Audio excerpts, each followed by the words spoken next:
Jemaat yang dikasihi Tuhan, dimanapun berada pada pagi hari ini, mari kita memulaikan ibadah kita pada pagi hari ini dengan membawa pengakuan bahwa pertolongan kami itulah dengan nama Tuhan yang menjadikan langit dan bumi, yang tiada meninggalkan perbuatan tangannya, dan yang menaruh setia sampai selama-lamanya. Amin.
Turunlah kiranya atas kita sekalian anugerah dan sejahtera daripada Allah Bapa kita dan Tuhan kita, Yesus Kristus.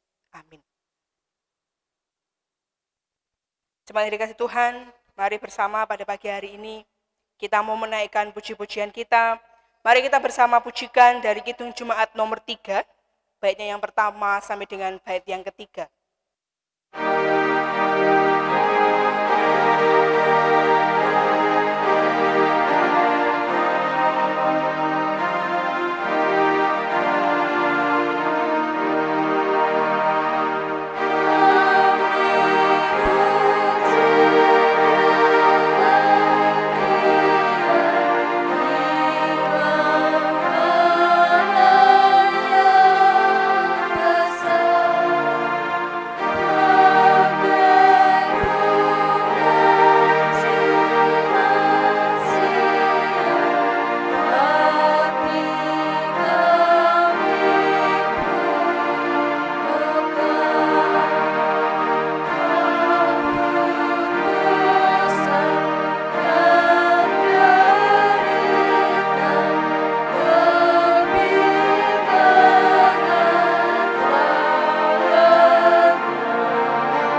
Pembacaan firman Tuhan pada pagi hari ini terambil dalam kitab Lukas pasal yang ke-19, ayatnya yang pertama sampai dengan ayat yang ke-10.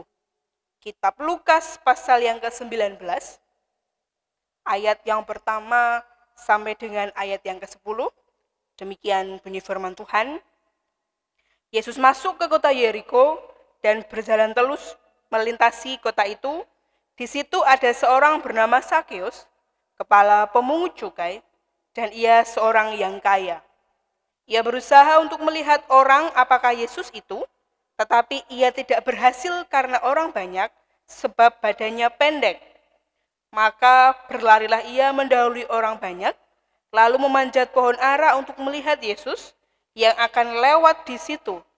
Ketika Yesus sampai di tempat itu, ia melihat ke atas dan berkata, "Sakeus, segeralah turun, karena hari ini aku harus menumpang di rumahmu." Lalu Sakeus segera turun dan menerima Yesus dengan sukacita. Tetapi semua orang yang melihat hal itu bersungut-sungut, katanya, ia menumpang di rumah orang berdosa. Tetapi Sakeus berdiri dan berkata kepada Tuhan, "Tuhan, setengah dari milikku akan kuberikan kepada orang miskin, dan sekiranya ada sesuatu yang kuperas dari seseorang, akan kukembalikan 4 kali lipat." Kata Yesus kepadanya, "Hari ini telah terjadi keselamatan kepada rumah ini, karena orang ini pun anak Abraham. Sebab anak manusia datang untuk mencari dan menyelamatkan yang hilang." Demikian jauh pembacaan firman Tuhan. Kita yang berbahagia adalah kita yang mendengarkan firman Tuhan dan melakukannya dalam kehidupan kita. Bapak Ibu Saudaraku yang dikasihi Tuhan, mari bersama pada pagi hari ini kita mau berdoa di hadapan Tuhan. Kita naikkan ucapan syukur kita, permohonan kita kepada Tuhan. Mari kita bersama-sama berdoa. Ya Tuhan, terima kasih atas segala kasih setiamu yang begitu melimpah dalam kehidupan kami. Kami bersyukur bahwa kami boleh merayakan hari yang indah pemberian-Mu pada pagi hari Tuhan. Dan Tuhan, pada pagi hari ini kami bersama-sama berdoa untuk menaikkan ucapan syukur kami, permohonan doa kami kepada-Mu Tuhan. Bapa di dalam surga, pada pagi hari Tuhan, kami teringat untuk setiap saudara kami yang pada saat ini sedang mengalami sakit Tuhan. Mari Tuhan, dimanapun mereka pada saat ini, kami yakin dan percaya Tuhan, ketika mereka percaya kepada-Mu, mereka menaikkan ucapan doa mereka kepada-Mu Tuhan, Engkau akan menyembuhkan mereka dan mereka boleh pulih seperti sedia kala Tuhan, dan kembali ke rumah mereka masing-masing, berkumpul bersama-sama dengan keluarga mereka. Kami juga berdoa untuk setiap saudara kami yang masih membutuhkan pemulihan dari setiap sakit penyakit yang telah mereka derita Tuhan. Mari Tuhan, kesembuhan yang daripada-Mu tetap terus ada dalam kehidupan mereka. Pemulihan daripada-Mu tetap terus ada dalam kehidupan saudara kami ini Tuhan. Dan mereka benar-benar boleh pulih seperti sedia kala ya Tuhan. Bapa di dalam surga, pada pagi hari juga Tuhan, kami berdoa untuk masing-masing kami, jemaat-Mu Tuhan, baik yang di Induk Kelet maupun di Pepandannya, juga kami yang pada pagi hari ini beribadah bersama-sama Tuhan. Mari Tuhan, Tuhan memberkati kehidupan kami, setiap pekerjaan kami. Tuhan yang memberkati Tuhan, jadikan itu sebagai berkat dalam kehidupan kami Tuhan, dan biarlah melalui berkat itu Tuhan, kami memuji serta memuliakan nama-Mu, terus kami kerjakan Tuhan, lakukan perintah-Mu dalam kehidupan kami. Bapa, kami juga terus berdoa untuk anak-anak-Mu yang saat ini duduk di bangku sekolah. Mari Tuhan, sekalipun masih ada dari kami yang masih harus belajar dari rumah kami masing-masing, tapi kami yakin dan percaya Tuhan, ini tidak menghalangi kami untuk tetap terus belajar, untuk tetap terus menimba ilmu dari sekolah di mana kami saat ini menuntut ilmu Tuhan. Berikan kami kekuatan, berikan kami kesehatan Tuhan, sehingga kami boleh melalui tahun ajaran ini dengan baik ya Tuhan. Bapak, kami juga menyerahkan untuk bangsa kami, bangsa Indonesia Tuhan, Desa Kelet, di mana kami tinggal, dan juga Jepara, kota kami Tuhan. Kami terus berdoa Tuhan, biarlah Bapak memberikan kemampuan dalam kehidupan kami tetap terus berjuang melawan penyebaran virus corona ini Tuhan. Dan kami terus berdoa biarlah virus ini segera lalu dalam kehidupan bangsa kami Tuhan. Dan bangsa kami boleh segera dipulihkan, perekonomian juga boleh kembali seperti sebelum kami mengalami corona ini Tuhan. Dan kami terus berdoa untuk orang-orang yang saat ini sedang terus berjuang, baik yang ada di kesehatan maupun dimanapun mereka Tuhan, yang saat ini berada di garis terdepan. Mari Tuhan, Tuhan berikan mereka kekuatan, Tuhan memberikan mereka kesehatan yang daripadamu Tuhan, supaya mereka tetap terus setia, tetap terus berjuang dengan baik Tuhan, untuk melawan penyebaran virus ini Tuhan. Kami juga berdoa Tuhan untuk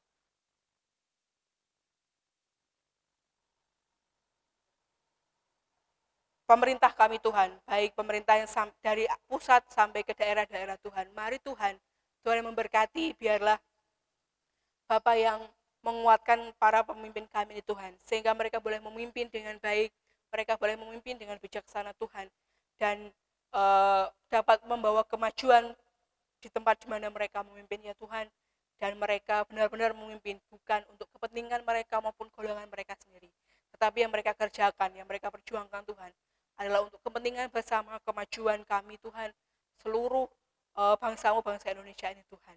Dan Bapak, kami juga berdoa untuk anak-anak-Mu yang ada di bangku pemerintahan.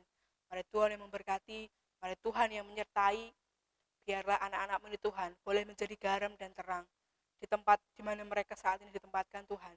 Jauhkan mereka dari perbuatan-perbuatan yang Engkau larang Tuhan, dan justru mereka akan membawa kemajuan yang baik, membawa pengaruh yang baik dimanapun mereka berada pada saat ini Tuhan. Tuhan, ini seluruh kehidupan kami menyerahkan seluruh kehidupan kami ini kepadamu Tuhan. Dalam nama Tuhan Yesus kami sudah berdoa dan mengucap syukur. Amin. Bapak Ibu jemaat yang dikasihi Tuhan, mari bersama pada pagi hari ini kita mau memberikan persembahan syukur kita kepada Tuhan. Dan kita akan bersama-sama pujikan Kidung Jemaat nomor 337, bait yang pertama dan yang kedua.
Saya mengundang kita semua untuk bangkit berdiri dan mari kita bersama-sama berdoa.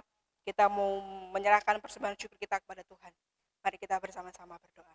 Kembali kami datang kepadamu Tuhan, mengucap syukur atas setiap berkat yang telah Engkau berikan dalam kehidupan kami. Dan pada pagi hari Tuhan, kami bersama-sama memberikan persembahan kami ini kepadamu Tuhan. Mari Bapa yang menyucikan dan mengkuduskan persembahan kami ini Tuhan. Dan biar dapat kami pergunakan untuk perluasan kerajaan-Mu di muka bumi ini. Dan Bapak yang memberkati persembahan ini Tuhan, dan Bapak yang mengembalikan di dalam kehidupan kami. Kami berdoa untuk jemaat-Mu yang mengelola persembahan kami ini Tuhan. Bapak berikan roh hikmat yang daripadamu, supaya persembahan kami ini boleh terkelola dengan baik. Terima kasih ya Tuhan, terima kasih. Seluruh persembahan kami ini kami serahkan ke dalam tangan-Mu yang penuh kuasa. Dalam nama Tuhan Yesus kami sudah berdoa. Amin. Dipersilakan untuk duduk kembali. Selamat pagi dan shalom Bapak Ibu jemaat yang dikasihi Tuhan. Puji syukur pada pagi hari ini, sekalipun kita masih harus beribadah di rumah kita masing-masing, tetapi kami yakin dan percaya bahwa itu tidak mengurangi kebahagiaan kita, tidak mengurangi iman kita kepada Tuhan, Dan kita masih bersyukur bahwa kita masih boleh beribadah sekalipun di rumah masing-masing bersama dengan keluarga masing-masing. Dan Bapak Ibu Saudara dikasih Tuhan, renungan kita firman Tuhan pada pagi hari ini, saya memberikan tema di sana, merdeka atau mati. Kalau sudah merdeka, mengapa harus mati? Bapak Ibu Saudara dikasih Tuhan, kalau Bapak Ibu mengingat bagaimana masa perjuangan bangsa Indonesia di tahun 45, pada saat itu bangsa Indonesia memiliki semboyan merdeka atau mati. Pada waktu itu, rakyat Indonesia tidak mempunyai pilihan lain selain mereka berjuang untuk kemerdekaan mereka dan mati dalam peperangan. Jadi pilihan mereka berjuang untuk merdeka atau mereka mati dalam perang itu. Tidak ada pilihan lain dan tidak ada fokus lain dalam kehidupan bangsa Indonesia pada saat itu selain untuk meraih kemerdekaan mereka. Semuanya berjuang untuk kemerdekaan. Dan ketika kita menilik lebih jauh lagi bahwa semboyan merdeka atau mati ini merujuk juga kepada iman kita, iman kekristenan kita, dan semboyan itu menjadi semboyan dalam kehidupan kita. Kita mau merdeka atau kita mau mati dari dosa kita. Bapak Ibu Saudara dikasih Tuhan, Roma 8 ayat 28 firman Tuhan katakan di sana, kita tahu sekarang bahwa Allah turut bekerja dalam segala sesuatu untuk mendatangkan kebaikan bagi mereka yang mengasihi Dia, yaitu bagi mereka yang terpanggil sesuai dengan rencana Allah. Bapak Ibu Saudara dikasih Tuhan, Tuhan sudah memerdekakan kehidupan kita.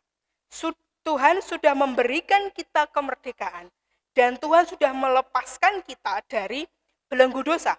Namun, kalau kita melihat kembali, dalam kenyataan masih banyak orang yang mengaku mereka Kristen. Mereka mengaku bahwa mereka sudah menerima kemerdekaan dari Kristus itu, justru mereka hidupnya tidak lagi merdeka. Mereka justru mundur dari iman mereka dan mereka meninggalkan Tuhan. Mereka memilih untuk mati rohani daripada menjalankan perintah Tuhan. Bagi mereka, meninggalkan Tuhan itu lebih gampang daripada menjalankan perintah Tuhan. Bapak Ibu Saudara dikasih Tuhan, dan melihat semboyan merdeka atau mati dari dosa itu, mari kita kembali melihat dalam kehidupan kita. Bagaimana kita mau maknai kemerdekaan yang sudah Tuhan berikan dalam kehidupan kita, dan kita mau milih, kita mau merdeka dalam rohani dan kita tidak mati secara rohani, ataukah kita mau mati kalah dengan dosa itu. Dan pada pagi hari ini kita mau melihat bersama-sama bagaimana kisah hidup Sakeus, bagaimana dia yang boleh dikatakan orang yang tidak kenal Tuhan, orang berdosa pada saat itu, tetapi iman dia menyelamatkan kehidupan dia. Iman Sakeus menyelamatkan kehidupan Sakeus dan menikmati kemerdekaan yang diberikan Tuhan kepada dirinya. Dan dari Sakeus ini kita bisa belajar yang pertama, Bapak Ibu Saudara dikasih Tuhan, Sakeus menyadari bahwa dirinya orang berdosa dan dia mencari Tuhan. Ayat yang pertama sampai dengan ayat yang keempat, firman Tuhan katakan di sana, Yesus masuk ke kota Yeriko dan berjalan terus melintasi kota itu. Di situ ada seseorang bernama Sakeus, kepala pemungut cukai, dan ia seorang yang kaya. Ia berusaha untuk melihat orang apakah Yesus itu, tetapi ia tidak berhasil karena orang banyak, sebab badannya pendek. Lalu berlarilah ia mendahului orang banyak, lalu memanjat pohon ara untuk melihat Yesus yang akan lewat di situ. Bapak Ibu Saudara dikasih Tuhan, Sakeus sadar bahwa dia berdosa. Sakeus sadar bahwa dia membutuhkan Tuhan untuk mendapatkan keselamatan. Sehingga tidak ada cara lain yang dia lakukan selain dia mencari Tuhan. Kerendahan hati Sakeuslah yang membawa dia kepada keselamatan. Bapak Ibu, kalau kita melihat, kurang apa sih Sakeus? Gitu kan? Dia orang kaya. Alkitab katakan dia seorang yang kaya. Dia bukan orang yang berkekurangan.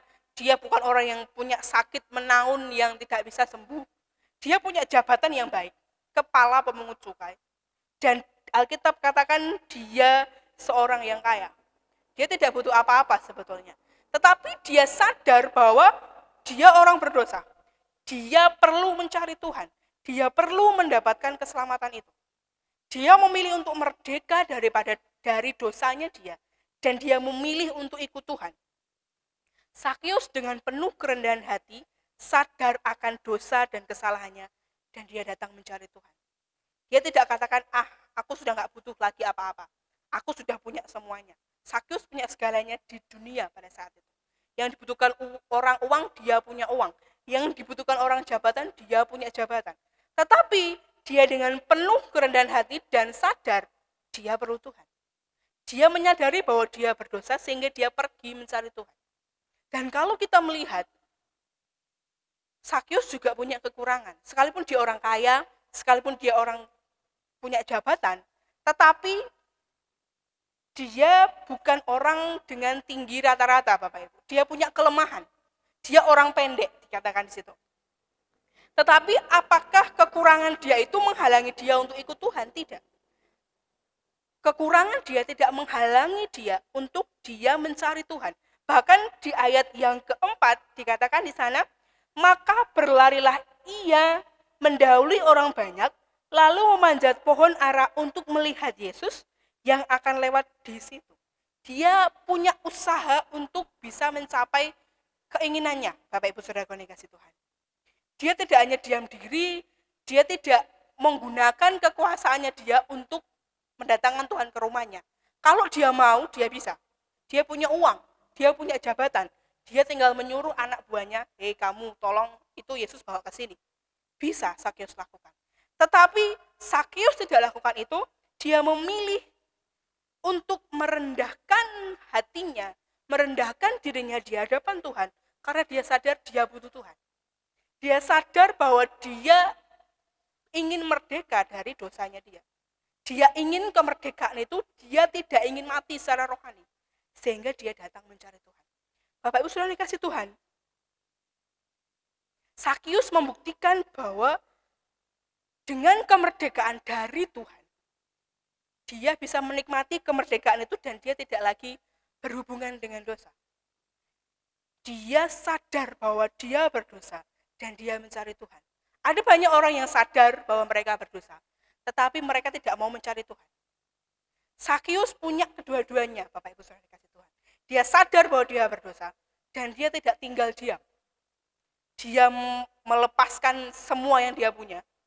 Dia berlari, dia cari cara supaya bagaimana caranya menarik perhatian Yesus. Dan cara yang dia lakukan berhasil. Yesus tertarik dengan dirinya dan dia mendapatkan keselamatan yang dia inginkan.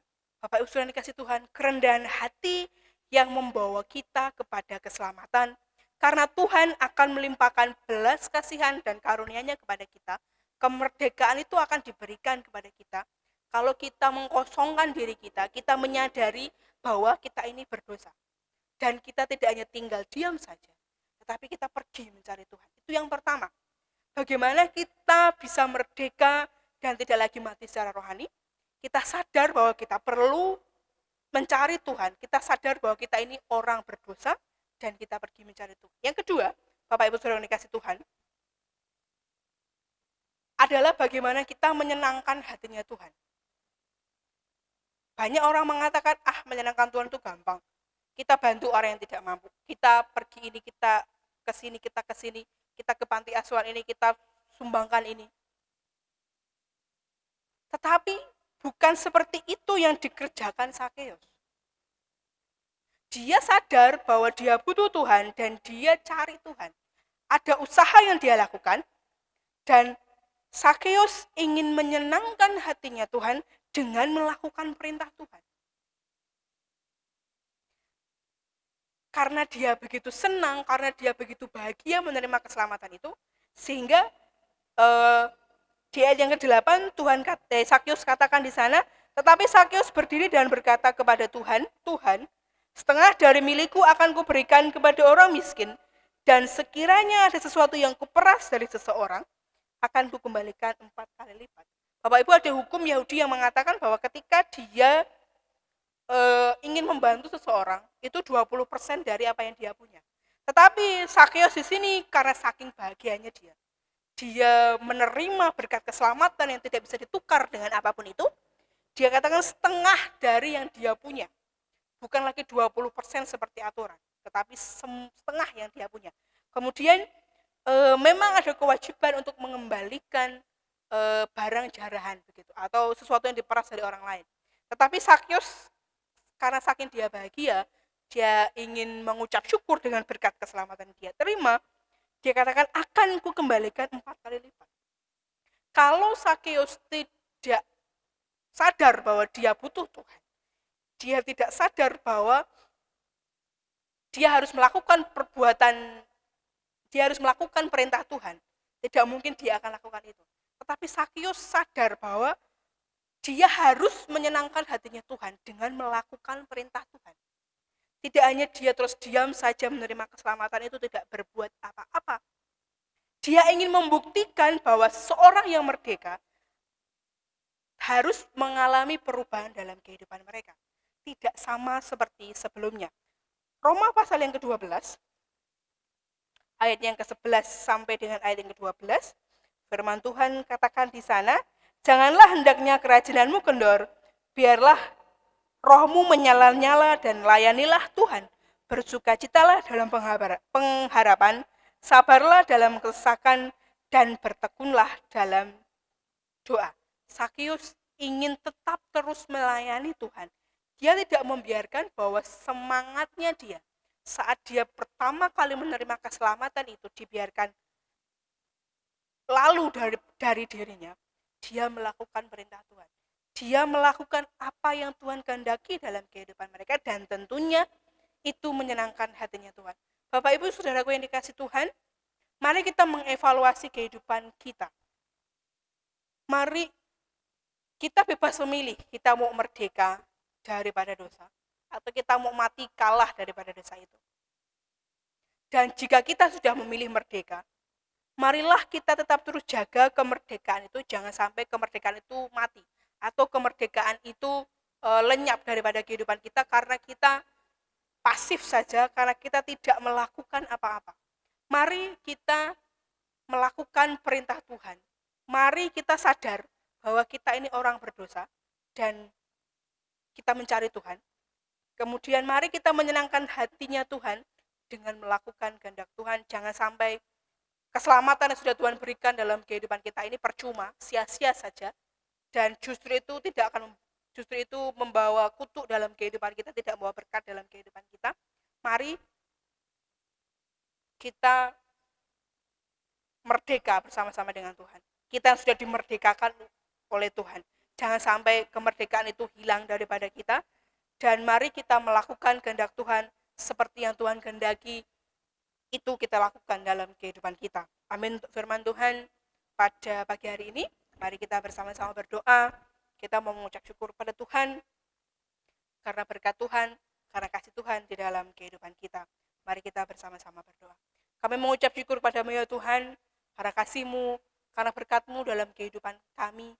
Pada pagi hari ini kami kembali diingatkan Tuhan bahwa saat kami sudah memilih untuk merdeka, kami tidak akan kembali mati Tuhan, mati secara rohani, kami tidak melakukan apa-apa. Kami mau belajar dari kehidupan Sakeus Tuhan, yang sadar bahwa dirinya orang berdosa dan dia pergi mencari Tuhan. Kami pun akan melakukan hal yang sama Tuhan. Kami menyadari bahwa kami orang berdosa dan kami membutuhkan Engkau Tuhan. Kami merendahkan diri kami Tuhan di hadapan-Mu untuk melakukan kehendak-Mu dalam kehidupan kami. Dan yang akan kami kerjakan Tuhan, hanya kami melakukan perintah-Mu Tuhan. Kami tidak akan menyimpang ke kanan atau ke kiri lagi Tuhan. Kami ingin menyenangkan hati-Mu Tuhan, dengan kami tetap terus melakukan perintah-Mu dalam kehidupan kami. Ini kehidupan kami Tuhan, tuntun dan sertai kami, supaya kami mampu melakukan kehendak-Mu dalam kehidupan kami. Dan kami akan terus berdoa, seperti doa yang telah Tuhan ajarkan di dalam kehidupan kami. Bapa kami yang di sorga, dikuduskanlah nama-Mu. Datanglah kerajaan-Mu, jadilah kehendak-Mu di bumi seperti di sorga. Berikanlah kami pada hari ini makanan kami yang secukupnya. Dan ampunilah kami akan kesalahan kami, seperti kami juga mengampuni orang yang bersalah kepada kami. Dan janganlah membawa kami ke dalam pencobaan, tetapi lepaskanlah kami daripada yang jahat. Karena Engkau-lah yang punya kerajaan dan kuasa dan kemuliaan sampai selama-lamanya. Amin. Jemaat diundang untuk bangkit berdiri, dan mari bersama-sama kita mau mengakui iman kepercayaan kita, pengakuan iman rasuli. 1. Aku percaya kepada Allah Bapa yang Maha Kuasa, Khalik langit dan bumi. 2. Dan kepada Yesus Kristus, anaknya yang tunggal Tuhan kita. 3. Yang dikandung daripada Roh Kudus, lahir dari anak darah Maria. 4. Yang menderita di bawah pemerintahan Pontius Pilatus, disalibkan, mati dan dikuburkan, turun ke dalam kerajaan maut. 5. Pada hari yang ketiga, bangkit pula dari antara orang mati. 6. Naik ke surga, duduk di sebelah kanan Allah, Bapa yang Maha Kuasa. 7. Dan akan datang dari sana untuk menghakimi orang yang hidup dan yang mati. 8. Aku percaya kepada Roh Kudus. 9. Kerajaan kudus dan am, persekutuan orang kudus. 10. Pengampunan dosa. 11. Kebangkitan daging. 12. Dan hidup yang kekal. Amin. Jemaat dipersilakan untuk duduk kembali. Bapak Ibu Saudara kasih Tuhan, mari bersama sebelum kita mengakhiri ibadah kita pada pagi hari ini, kita mau bersama-sama pujikan Kidung Jemaat nomor 344, baitnya yang pertama sampai dengan yang ketiga.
Saya mengundang Bapak Ibu untuk bangkit berdiri, dan mari bersama-sama kita mau mengakhiri ibadah kita pada pagi hari ini. Mari kita bersama-sama berdoa. Kami mengucap syukur kepadamu Tuhan, terima kasih atas penyertaan-Mu pada pagi hari ini. Kami boleh menaikkan ucapan syukur kami, memuji serta memuliakan nama-Mu Tuhan, dan kami juga telah mendengarkan firman-Mu. Mari Tuhan, biar Engkau yang menerima ibadah kami pada pagi hari ini, dan memberkati kehidupan kami. Terima kasih ya Tuhan, terima kasih. Bapak Ibu Saudara dikasih Tuhan, mari kita bersama-sama menerima berkat daripada Tuhan. Maka anugerah Tuhan Yesus Kristus dan kasih Allah serta persekutuan dengan Roh Kudus, kiranya beserta dengan kita sekalian. Amin.